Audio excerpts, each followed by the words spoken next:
ठाणेकरांनी गेली 26 वर्ष उचलून धरलेल्या या मालवणी महोत्सवात खवय्यांसह रसिकांची सांस्कृतिक भूक भागणार आहे। तेव्हा 10 दिवस नागरिकांसाठी ही एक प्रकारची मेजवानी आहे, असं प्रतिपादन ठाण्याचे आमदार संजय केळकर यांनी केलं आहे। कोकण ग्रामविकास मंडळातर्फे आयोजक सीताराम राणे यांनी ठाण्याच्या शिवाईनगर येथे 10 ते 19 जानेवारी या कालावधीत मालवणी महोत्सवाचं आयोजन केलं आहे। शुक्रवारी 10 जानेवारी रोजी सायंकाळी सूर्यास्ताच्या मुहूर्तावर अग्निहोत्र होम करण्यात आल्यानंतर ठाण्याचे आमदार संजय केळकर आणि कोकण पदवीधर मतदारसंघाचे आमदार ॲडव्होकेट निरंजन डावखरे यांच्या हस्ते या मालवणी महोत्सव 2025चं उद्घाटन पार पडलं आहे।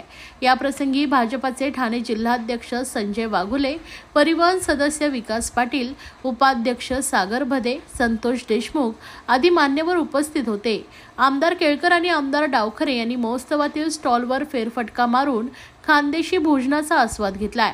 यावेळी माध्यमांशी बोलताना केळकर यांनी कोकणातील व्यावसायिकांना बाजारपेठ उपलब्ध व्हावी, तसेच मालवणी कला संस्कृतीचा प्रचार आणि प्रसार व्हावा या हेतूने गेली 26 वर्षे सीताराम राणे हे सातत्य ठेवत मालवणी महोत्सव भरवतात। ठाणेकरांनी उचलून धरलेला हा मालवणी महोत्सव आहे। विविध सांस्कृतिक कार्यक्रम तसेच खवय्यांसाठी 10 दिवस येथे विविध खाद्यपदार्थांची रेलचेल आहे। तेव्हा खवय्यांसह रसिकांची सांस्कृतिक भूक भागवणारा हा महोत्सव असल्याचं सांगितलंय। पुत्र सीताराम राणे यांच्या नेतृत्वाखाली दरवर्षी मालवणी महोत्सव भरत असतो।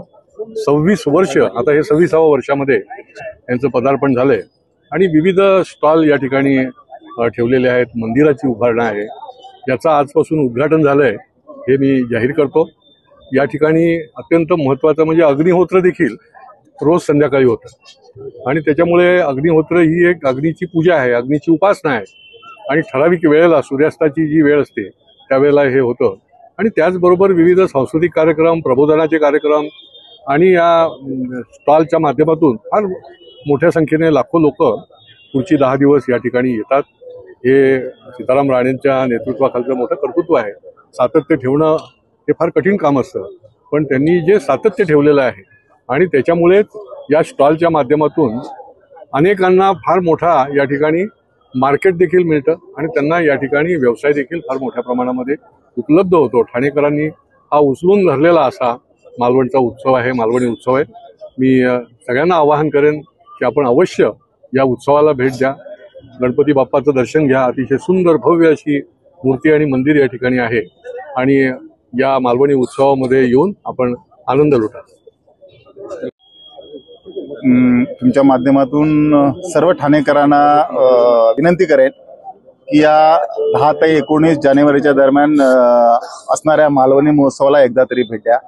हे आमचं कोकणातलं गणपतीचं भव्य दिव्य असं मंदिर पहा आणि या उत्सवातून मालवणी पदार्थ जे आहेत त्यांचा आस्वाद घ्या आणि आमच्या कोकणातल्या शेतीपूरक व्यवसाय करणाऱ्या शेतकऱ्यांना मदत करा, सहकार्य करा अशी मी विनंती करेन। या 10 दिवसात एकदा तरी मालवणी उत्सवाला भेट द्या अशी तुमच्या माध्यमातून मी आवाहन करेन किंवा विनंती करेन।